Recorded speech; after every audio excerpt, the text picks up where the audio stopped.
Welcome back to part two of the video. As I was saying, I want you to just copy down things that remind you of things you've already learned or things that you sound interesting.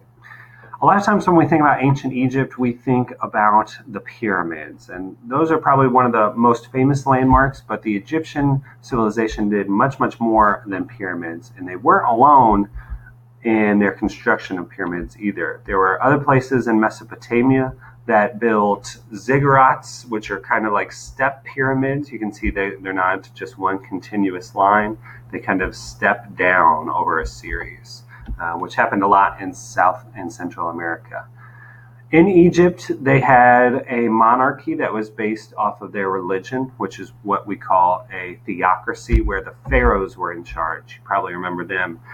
The pharaohs were not always men. They were often women. Queen Hatshepsut was one of the first, and one of the last was Cleopatra. Ramses II, seen here on the right, is one of the people who is viewed as one of the master pharaohs, and he was responsible for building up of their army and also building up of their constructions. One of the places in Africa that doesn't get talked about a lot is the Kingdom of the Kush, which, as you can see, also had pyramids. They were actually kind of popular. They ruled over Egypt for about 100 years, and they live in a country that's called Sudan today, and they were quite advanced as well. So it wasn't just people living out on their own in the desert, isolated. It was actually a pretty thriving environment, as you can see down here in the bottom right-hand corner, one artist's interpretation.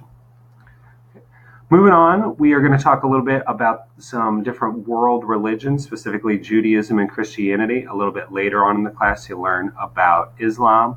But I want to talk about the founding of Judaism and Christianity because they're very closely linked. Okay? They're kind of date back to this guy here, Abraham, who is known as the father of the Hebrews.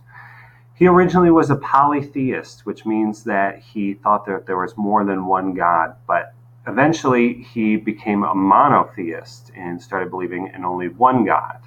He led his followers, who would soon become known as Hebrews, around different regions of Africa and of Europe, and he started to spread this word that there was just one God instead of many gods. Later on, another important figurehead for the Hebrews became popular after he led the Jewish slaves out of Egypt. His name was Moses, and he led what we call the Exodus today. Where he led them out of Egypt, and depending on what you believe, there might have been quite a few bad things that were going on in Egypt that God had sent there because he wanted the Jews to be freed. After he got out of Egypt, he went up to a mountain in what is now today near Saudi Arabia, and he went on top of a mountain and received the 10 Commandments, which we see here in this picture on the right, which told the Hebrews how they should live and treat each other.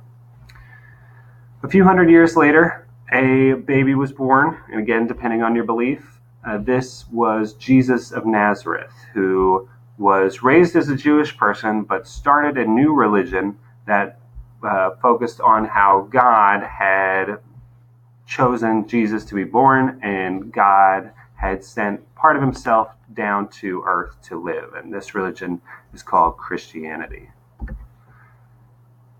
In other parts of the world, they did not have this monotheism yet. They still believed in polytheism. One of the places that had many gods was called Greece. They had lots of different government styles there. There were a lot of different cities with a lot of different rules and government structures.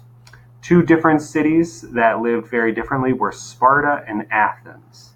Sparta, pictured here on the left, was very militaristic. They focused on conquering other people, and the Athenians living in Athens was the birthplace of democracy. They didn't use a king or a queen. Instead, they had a version of direct democracy and they focused more on a peaceful lifestyle based off of trade.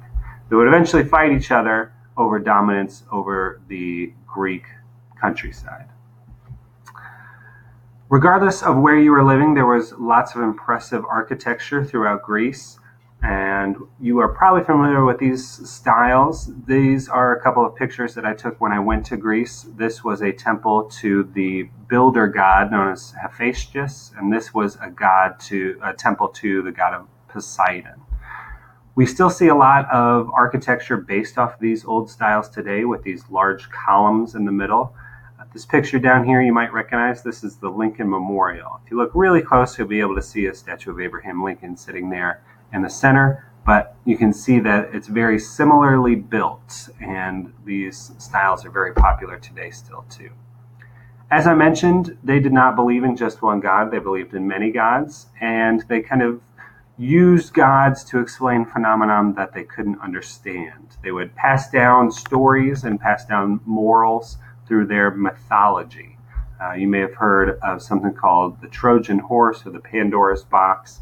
Maybe in an English class you've read part of the Odyssey, or you've seen a movie of some sort. But they would use stories to try to pass messages from one generation to the next. In addition to passing messages, they also were trying to teach wisdom to one another.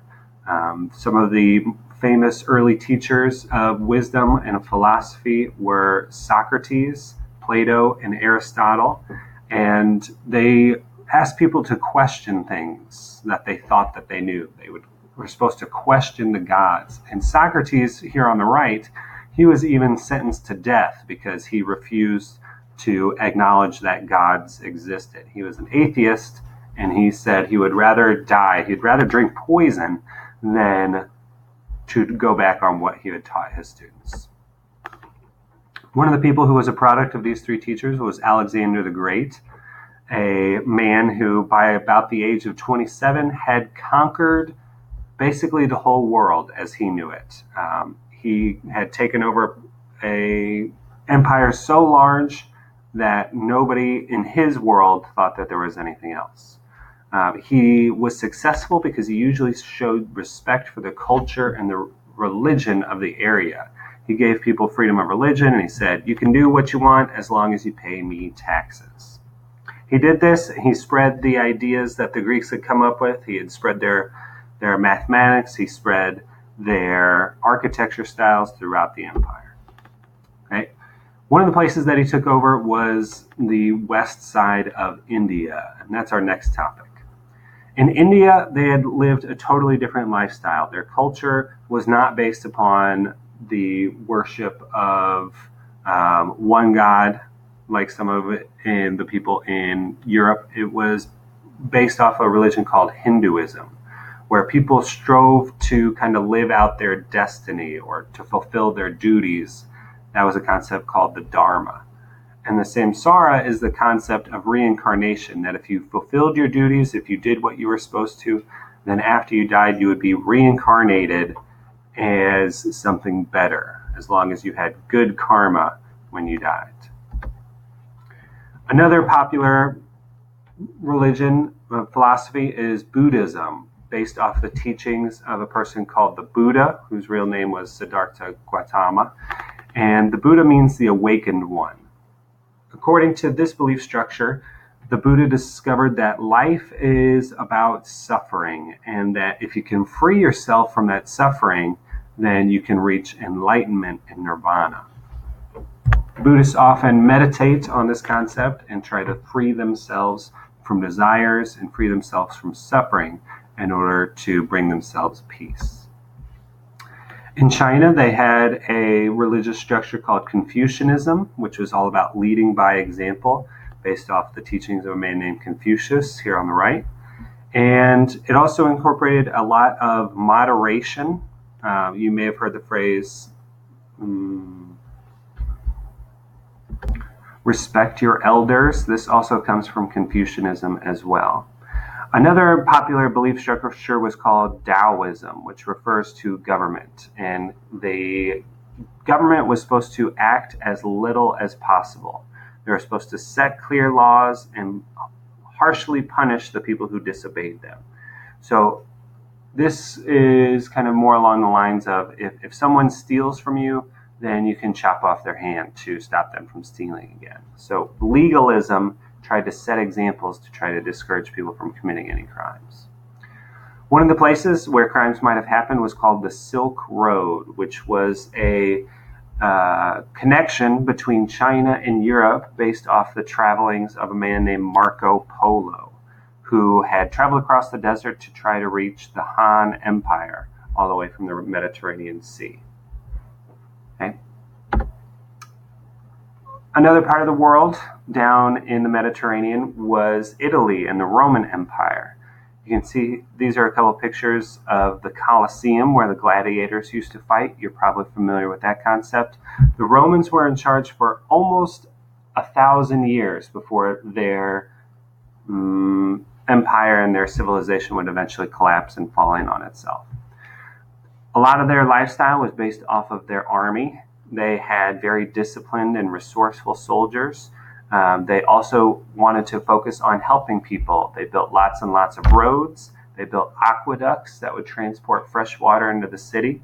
Still today, around the city, there are lots of free water fountains and things like that just on the side of the road that is based off of these old aqueducts and these old concepts. One of the most famous Romans was this man right here on the right. His name is Julius Caesar. Rome basically went through every type of government. They started with kings back in ancient history, then they had a republic starting in 509, and they basically had two classes of people, the patricians and the plebeians. The patricians were the rich, the plebeians were the poor. Julius Caesar got popular because he started helping out the plebeians, and he started winning people over after he had a lot of military victims. After he died, a civil war broke out, and his adopted son Augustus would take over, and he would rule until his death, where a few other Caesars would take over after him. Eventually, the Roman Empire couldn't withstand the problems that were going on. It had grown far too big, and it was vulnerable to attacks. They also had problems with their economy. People lost faith in their money system, and then they could no longer pay for their soldiers. They started hiring German barbarians, German warriors, which we see here in this picture, but the German barbarians eventually invaded and betrayed the Romans and attacked. When Rome fell, we enter a period called the Middle Ages in Europe. That lasts, again, about 1,000 years, where the Europeans turned away from science and innovation, and they start to embrace feudalism and this concept of just having one king that is in charge. Instead of having a sophisticated government style, one king would hand out some land to a rich landowner called a lord, and then they would make the rules. Many wars were fought over land between these different kings, especially between England and France. We start to see a slowdown in any sort of education advancements, any sort of technology advancements, and we call it the Dark Ages or the Middle Ages because it's between this period of great knowledge and advancement with the Roman Empire, and then afterwards we get something called the Renaissance. Okay? The Middle Ages eventually end because of a series of wars called the Crusades, where the Christian Europeans decided that they wanted to go take back the land that was holy to them, the land where Jesus lived and died and had spent a lot of his times doing his teachings. They were attacking the people who currently lived there, called the Moors. They were believers in the Muslim faith, and they also thought that the land was holy because it was where one of their prophets lived, named Muhammad. After the Europeans eventually won the Third War, they brought back all this technology to Europe because the Muslims had never stopped really advancing. They had continued to get more education, continued to make more technology, and the Europeans brought it back to Europe and started adapting these policies and got themselves out of the Dark Ages. Okay, that is about where we are going to officially start in this class. Again, this PowerPoint. This presentation is all hopefully just review. It will not be on the first test. And if you have any questions about this, feel free to ask me.